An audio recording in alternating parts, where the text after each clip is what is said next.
Ba yun? May napanood ko sa news na third ba o final reading na yung expanded senior citizens social pension. Social pension. Social pension. Oo, Yes. approve na sa Congress.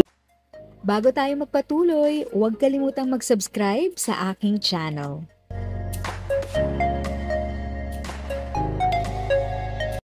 Thank you sa pag-click ng aking video. Good day po sa lahat ng mga nanonood. Sa mga bagong viewers at napadaan lang, by the way, I'm Tita Eda. Welcome to my channel.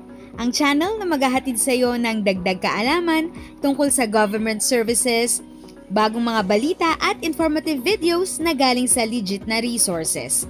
Mag-subscribe na para updated ka. Magandang hapon, Dr. Rene. Yes, magandang hapon. Ayan.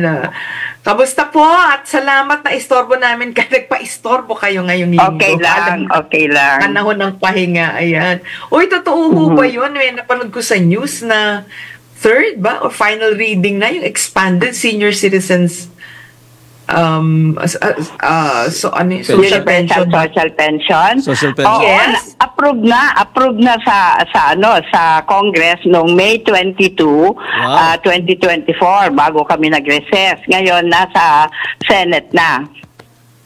Senate na, ayan. Kaya Yes. pala, ayan. So, ito po kayo, maganda po ito, syempre, no? Yes, oo. Tuwang-tuwa nga lahat ang mga senior citizen that at long last daw, marirecognize na rin daw sila at mabibigyan ng pension. Yes. Yeah. Expanded to, Congress. Yes, Ibig ito. sabihin, lahat na, mayaman, mahirap. Lahat. Tama ba? Yes. May pension, wala. Basta 60 years old and above, makakatanggap na ng buwanang pension pag naisa batas ito. Wow. Naku, I can't wait. Ano ba itong Why? pension Are you na a to? senior citizen already? Yes po. Uy, wag ka magsabi. Really? Oh, I see. Yeah. It's just a matter Bago of pa months, lang, I bagong hope. senior pa lang. Ano lang siguro, matter of months na lang siguro antayin natin. Kasi I don't see any reason naman na hindi i-approve agad sa Senate kasi nakausap ko naman lahat yung mga senators and they're very supportive. Thank you very much.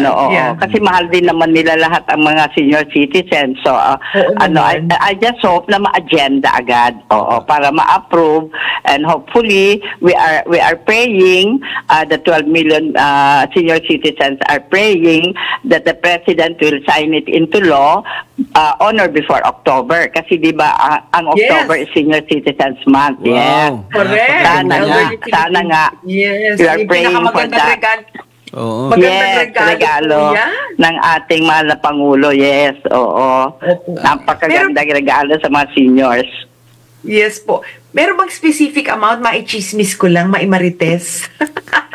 Ano kasi ito? Hybrid. Hybrid Okay. pension. Kasi, di ba na-approve na yung batas na yung mga nagpe-pension ng 500 na 4,085,000 ay nataasa ng 500. So, tumatanggap na ng 1,000. Ngayon, itong 7 million na wala pang pension, kasama ng lahat ng senior citizen, mag-uumpisa lang muna ng 500 kasi yan lang muna ang kaya ng pondo. Tapos, but every year, there's a provision na every year matataasan ng 100. Okay.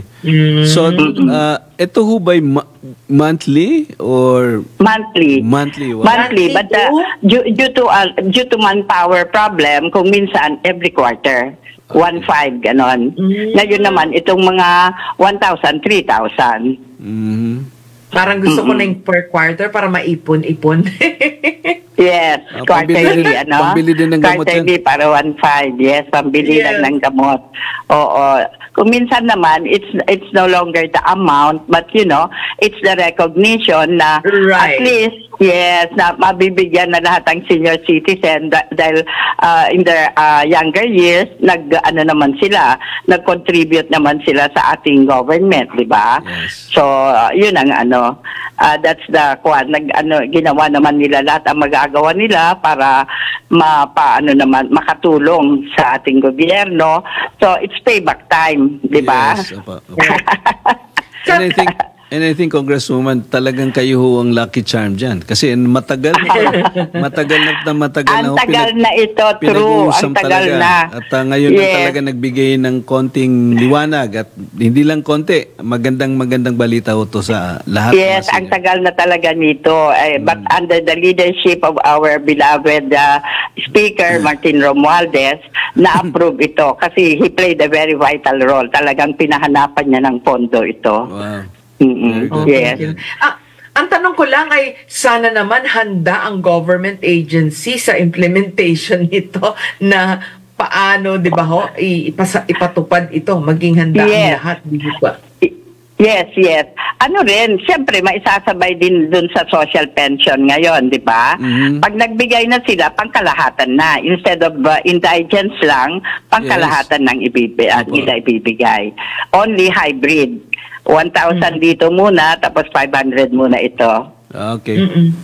Is there any specific process how it will be given to us? Ha? Meron na ba paano proseso? Yung deposito kailangan sa agency isang, ang sa GCash or something? Iba yon. Siguro may GCash, tapos meron yung courier. Oo. Meron din yung mga may mga place na may mga ATM, pwede ring ATM. Okay. Iba-ibang klase kasi alam mo naman yung mga liblib na lugar wala namang ATM, di ba? Baka courier na doon. Yun ang sinuggest ko, courier, para at least ma-receive nila talaga. Oo. Ano yung magiging role ng agency ng government like the National Senior Citizens Commission as far as the implementation? Yes. Oo.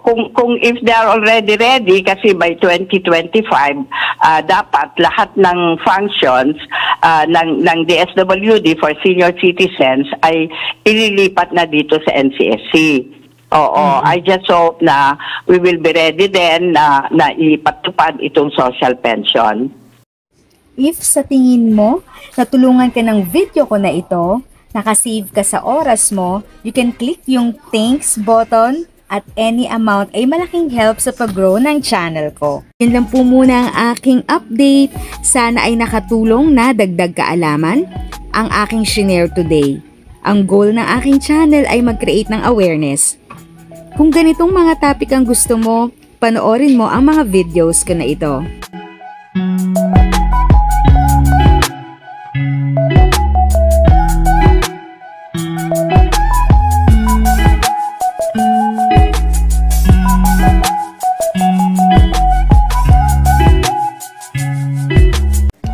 Thanks for watching! Kung may kapamilya, kaibigan o kakilala sa tingin mo ay magiging interesado sa video, please share or tag sila sa comment section. At syempre, if nagustuhan mo ang video, i-like mo na ito at subscribe ka na din. As always, feel free to write your questions, comments, and opinions respectfully. And continue to be a blessing and stay safe!